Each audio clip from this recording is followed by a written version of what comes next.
Avant de vous laisser, j'ai une confidence à vous faire, je suis un fan de la réclame.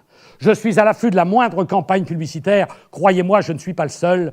Des milliers de victimes consentantes m'accompagnent chaque jour pour un voyage éphémère au pays du mensonge embellissant.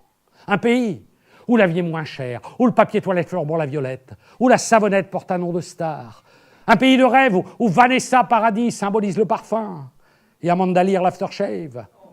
Un pays mythique où les habitants sont persuadés que Mike Brandt a découvert la machine à laver, Romy Schneider, le téléviseur, Marlène Dietrich, la célèbre cuisinière qui porte son nom.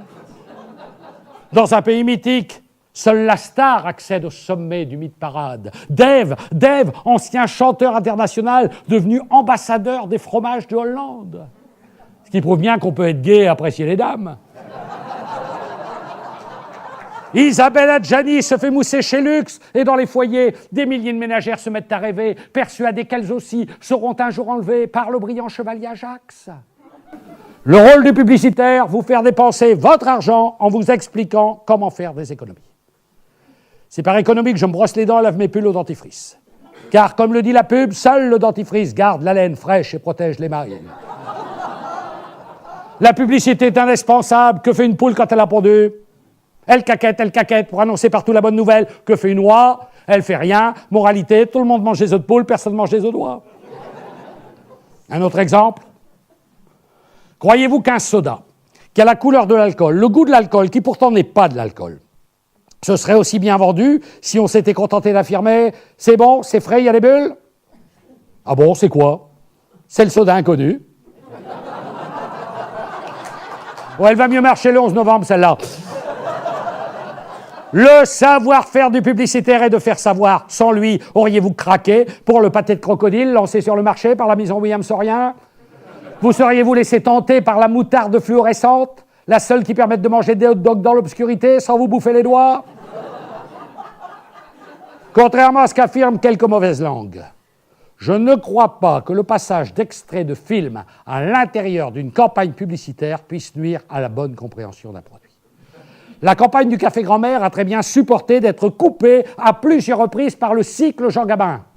On peut aimer Pépé le Moco sans pour autant rejeter Mamie le Moca. La publicité fait partie de notre culture, elle devrait être enseignée à l'école.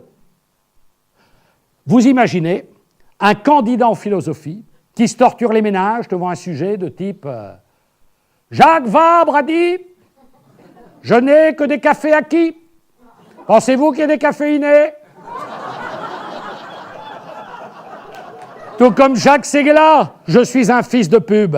Passette à trou carré pour passer le bouillon cube ou méthode à 6 000 vendu à moins de 5 000. Moi, si c'est en promo, j'achète, je stocke, j'empile. Ma vie est comme un film publicitaire. J'ai un langage maison qui défie le dictionnaire. Je ne dis plus je toste, encore moins je tartine quand on est dans le vent aujourd'hui. On tostine. Je me biocaline. Pour parvenir au top, j'arrête de fumer. Ou mieux, je tabastope. Je ne bois plus de thé, de café, de bière. Non, madame, je fruisane. Grâce à la tisanière, au brunch, je confipote. Puis je fais mon jogging. J'ai une vraie soif de mordre. C'est mon côté schwepping. Je m'informe des scoops, de tout ce qui est neuf. Sport, rivoire et carré, match nouilles, œuf à œuf. J'ai la peau toujours nette, grâce aux crèmes Nivea, toujours d'humeur égale, grâce au dragée Fuca.